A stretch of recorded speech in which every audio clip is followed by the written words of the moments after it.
मौसम की बेरुखी के कारण धीरे धीरे पहाड़ों में परेशानियां बढ़ती जा रही हैं। आलम यह है कि जनवरी माह में ही लगातार वनाग्नि की घटनाएं सामने आ रही हैं, जिससे पूरे वातावरण में धुंध फैली हुई है। ऐसे में जहां आँख स्वास्थ्य संबंधी बीमारियां लगातार बढ़ रही हैं, तो वहीं देश दुनिया से आने वाले पर्यटक और तीर्थाटन उत्तराखंड और पहाड़ों की इन खूबसूरत वादियों का दीदार भी नहीं कर पा रहे हैं। ऐसे में निकट भविष्य में अगर बारिश नहीं होती है तो परेशानियों का आलम और अधिक गंभीर हो सकता है। देखो, जो विगत 4-5 माह से बारिश न होना और चारों ओर धुंध फैल रखी है, जिससे कि कई दिक्कतें हो रही है। सांस लेने में बच्चों के लिए दिक्कत हो रही है। जो पर्यटक यहाँ पे आ रहे हैं वो यहाँ पे लुत्फ नहीं उठा पा रहे हैं यहाँ का। और विगत यही आगे भी यही स्थिति रही, बारिश का ना होना तो बड़ी महामारी फैल सकती है यहाँ पे, जो कि पर्यावरण इतना दूषित हो गया। यहाँ पे सांस लेने में बहुत दिक्कतें हो रही हैं, बच्चे बीमार हो रहे हैं, जुकाम बुखार जो लगातार चल रहे हैं, इसी पर्यावरण को दूषित होने के कारण हो रहा है। और आगे भी यदि यही स्थिति रही तो भयंकर महामारी हो सकती है, जो कि शरीर के लिए बहुत खतरा हो सकता है। और यदि यही स्थिति रही, क्योंकि जंगल सूखे हो गए, बारिश नहीं हो रही है, तो लगातार जंगलों में आग भी बढ़ेगी और जो कि चारापत्ती सूखी हो रखी हैं, उनसे आग ज़्यादा लगने का कारण हो सकता है और ज़्यादा महामारी फैल सकती है। देखो, इस वर्ष जो है सीजन की जो बारिश नहीं हुई है और उसके कारण पूरा जनजीवन अस्त व्यस्त होने लग गया है। उसका प्रभाव सीधे जनजीवन पर पड़ रहा है। आप जंगलों में देखिए तो जहाँ तहाँ आग भड़की हुई है और जो घना कोहरा जैसा है, विजिबिलिटी बिल्कुल कम हो गई है और धूप बिल्कुल हल्की सी धूप पहाड़ में आ रही है जहाँ चटक धूप होती थी।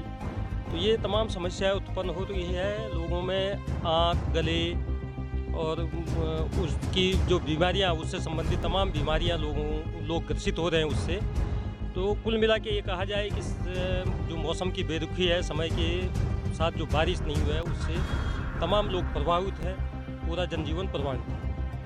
देखिए, जलवायु परिवर्तन बहुत बड़ा संकेत है। कहीं ना कहीं मुझे लगता है जो पहाड़ों में जलवायु जो परिवर्तन है उससे बहुत गंभीर समस्याएं भी यहाँ पे उत्पन्न हो रही हैं। चाहे आप कृषि के क्षेत्र में देख लीजिए, चाहे आप पर्यटन के क्षेत्र में देख लीजिए।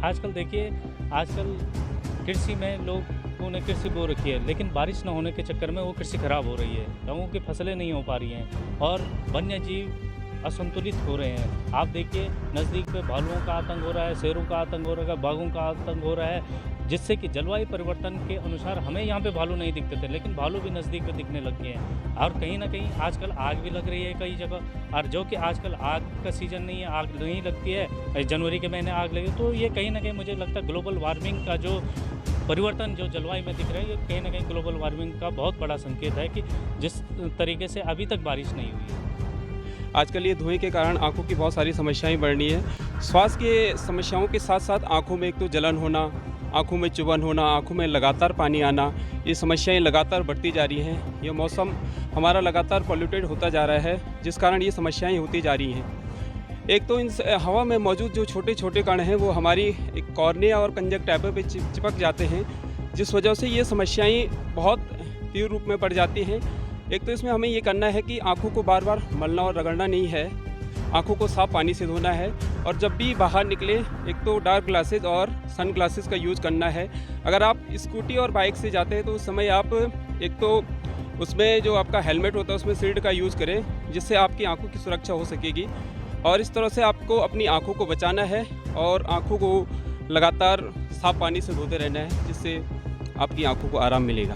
इसके अलावा एक तो श्वास की बीमारियां बहुत ज़्यादा हो रही है। हवा में पॉल्यूशन के कारण जो अस्थमैटिक जो रोगी होते हैं उनको सांस संबंधी समस्याएं ज़्यादा बढ़ जाती हैं। आजकल हॉस्पिटल में इस वजह से मरीजों की संख्या भी काफ़ी बढ़ती जा रही है। काफ़ी संख्या में मरीज आते जा रहे हैं। स्वास्थ्य से संबंधित रोगी और आँखों से संबंधित रोगी काफ़ी बढ़ते जा रहे हैं, जिस वजह से ये समस्याएँ लगातार दिन पर दिन बढ़ती जा रही हैं।